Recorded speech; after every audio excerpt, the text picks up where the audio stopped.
नाज़रीन, आज बात करेंगे आँखों की बीमारी कंजक्टावाइटिस, जिसे हम शोबे चशम भी कहते हैं। पाकिस्तान में एक ये वायरल डिज़ीज़ आई हुई है। अब तक काफ़ी जो है वो हज़ारों की तादाद में लोग इसकी लपेट में आ चुके हैं। पाकिस्तान के मुख्तलिफ इलाकों में जो है वो ये वबाई तौर पर यह बीमारी फैल रही है। सबसे पहले जो है वो इसकी अलामात के बारे में बात करेंगे कि इस बीमारी में इंसान किन किन अलामात में जो है मुब्तला हो सकता है। तो उसमें जो चूँकि ये आँखों की बीमारी है तो शोबे चशम इसको उर्दू में कहते हैं और कंजक्टावाइटिस हम इसको इंग्लिश में कहते हैं। तो इसकी अलामात के बारे में अगर बात की जाए तो आँखों से पानी निकलना, आँखें रेड होना, सुर्ख होना, आँखों से जो है वो इरिटेशन होना आँखों में, उसके अलावा जो है वो गिदें बनना आँखों में, इसके अलावा सोजन काफ़ी ज़्यादा हो जाती है। सम टाइम जो है वो आँखें बंद हो जाती हैं अगर ज़्यादा इन्फेक्शन हो जाए तो।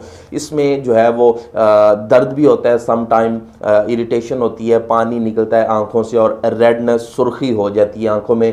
काफ़ी सारे लोग जो है वो इस बीमारी में मुब्तला हो चुके हैं। तो इस बीमारी की जो है वो अलामात तो मैंने आपको बता दी। इसकी एहतियाती तदाबीर में यह है कि आँखों को जो है वो साफ़ रखें, गर्दो गुबार से जो है वो महफूज रखें, चश्मा इस्तेमाल करें, जो है बिला ज़रूरत धूप में ना जाएं, घरों से बाहर मत निकलें। इसके अलावा जो है वो इसकी बड़ी एहतियाती तदाबीर ये है कि हाथों को साफ़ रखें, सोप के साबुन के साथ हाथों को धो के, और इसको रब ना करें। आँखों को जो है वो मलना या रब करना या किसी गंदे कपड़े से या वैसे ही कमीज़ के साथ, जिस तरह हम लोगों को आदत होती है कि वो कमीज़ के साथ ही वो आंखों को मलना शुरू कर देते हैं या हाथों के साथ आंखों को मलना शुरू कर देते हैं, तो इससे जो है वो हद्दुल इम्कान परहेज़ करें। आंखों को जो है वो बिला ज़रूरत ऐसे रब ना करें। इसके अलावा जो है वो अगर ज़रूरत पड़े तो साफ़ टिशू के साथ हल्का सा जो है वो, अगर इरीटेशन तो ज़ाहिर होती है तो हल्का सा जो है वो उसको कर लें, लेकिन इसको ज़्यादा रब ना करें।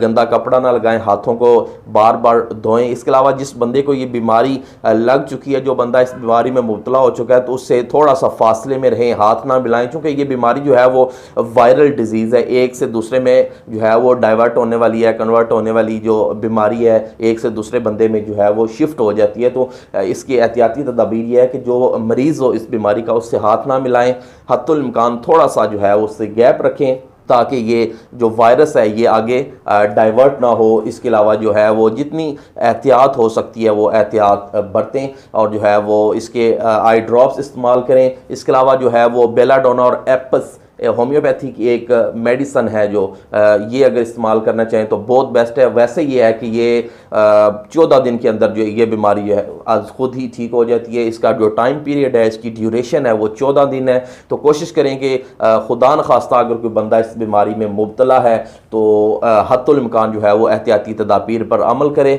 चैनल को सब्सक्राइब करें, वीडियो को लाइक एंड शेयर और कमेंट करें। बहुत शुक्रिया।